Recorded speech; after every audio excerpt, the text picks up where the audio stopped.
and I didn't know this till he pointed out. You know the show The Munsters? Yeah, of course. Yeah. There's 73 episodes of that show. Do you know how many seasons they ran?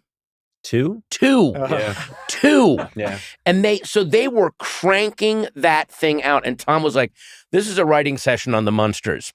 Have we put Herman in a baby bonnet holding a rattle yet?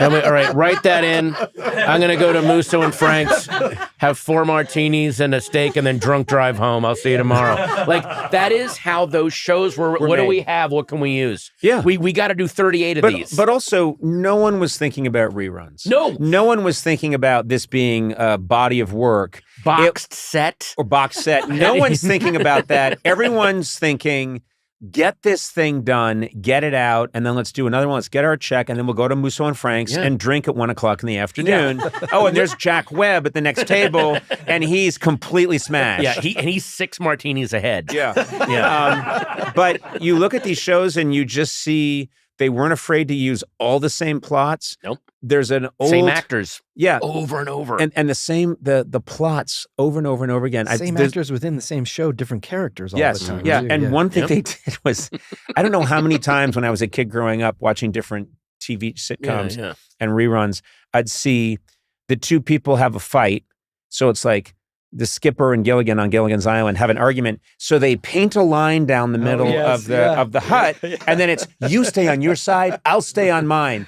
But your side has the door. Then you'll have to use the window. But my side has the food. Well, then you could, it's, and then you'd watch the Munsters and Grandpa and Herman have a fight, and they paint a line down the middle of the room. Lucy, and then you watch the Monkeys, and they do it, and you're just like, no one had any shame about number 17. Let's crank it up for this week.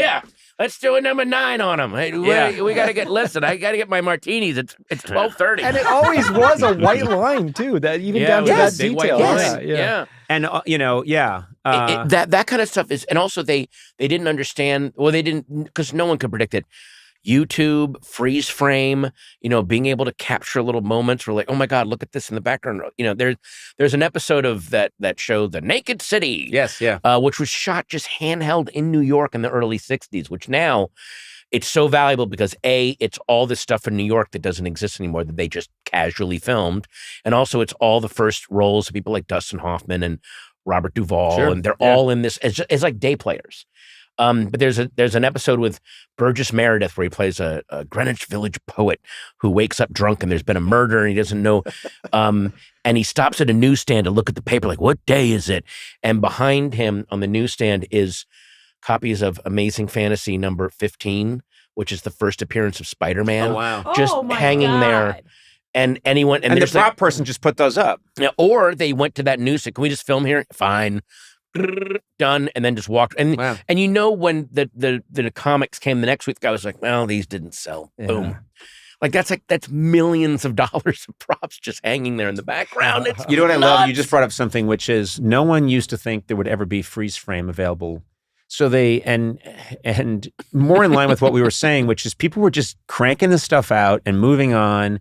No one ever thought that there'd be whole cults of people that love to hate watch and then have the power of freeze frame. So recently, I think Matt O'Brien and I, or Sweeney and I, were watching one of the Death Wish movies with Charles Bronson. And there's a scene where Charles Bronson wants to kill these guys in a restaurant.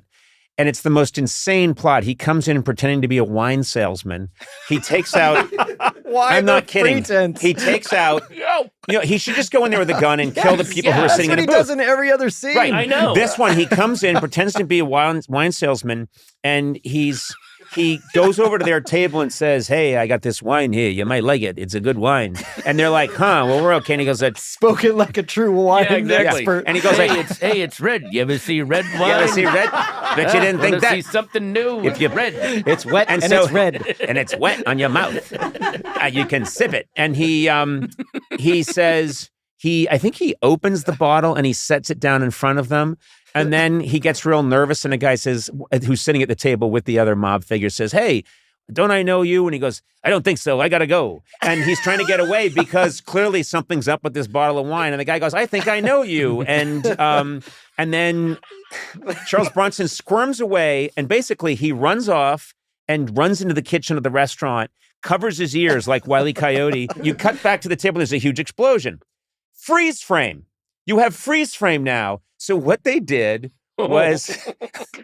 Yay, here we go. They would cut to Charles Bronson running away and going to the kitchen, putting his hands over his ears. They cut back to the table. They replaced the mobsters with mannequins Oh, boy. and put them in the same suits. It looks terrible, and it's just 2 frames, but you can freeze on it, and suddenly these guys are mannequins. And then I guess they tried a real explosion, but it didn't work, so they just did one of those things where they made smoke go in front of the film in some awful way. No. So you see these guys freeze frame, and then a cloud, and you're like, they were just trying to get through the day.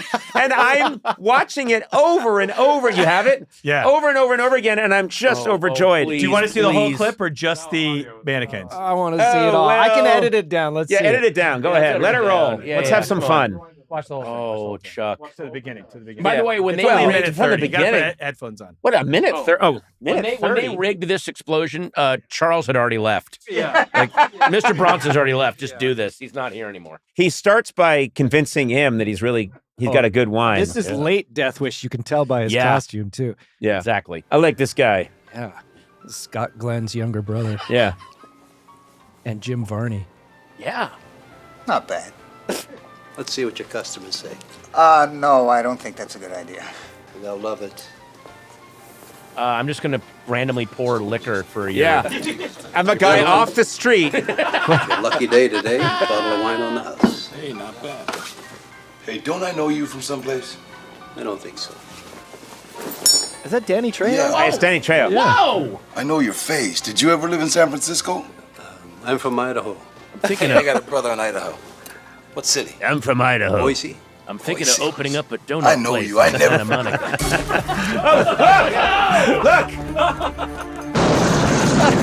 Oh, wait. You got to go back and freeze. Oh, my God. Go back and freeze. Okay. Looks like a ride at Knott's Berry Farm. Oh, my God. Isn't that great? Why? Why? You know, the sunglasses guy's not so bad, but the Yeah. Danny Trejo guy. Danny Trejo, they did not. I mean, That is, wow. isn't that one of the great? you want to put a mustache on this Gregory Peck mannequin we have? It's close enough. I don't know what to tell you. Look at the stains on the ceiling. Oh of my this God! place, No, too. but here's the thing. I always say there's good and bad in everything. Oh, and yeah. when people decry this new era we're in, I think of the joy that I have had on YouTube being able to freeze frame people just trying to get through the day, or they're making this TV show in the 60s. They're doing the best they can. They don't think anyone's ever going to look at it. It'll air once. Who's going to watch it again? Why would you? They're never going to. Wait a minute. There's going to be a thing called DVDs. They're going to collect every episode and put it in a. That doesn't make sense. Who would do that? It's going to be on a cloud that anyone can see at any time. And people are going to have radio shows where they criticize it over and over and over again. Yeah, people are going to have. Hang on, a redheaded giant's going to freeze frame this. He's gonna sit with a hobbit, and they're going to laugh at our work. That doesn't make sense. That'll never happen. You're in La La Land. We'll be right back with more Redheaded Giant and the Hobbit.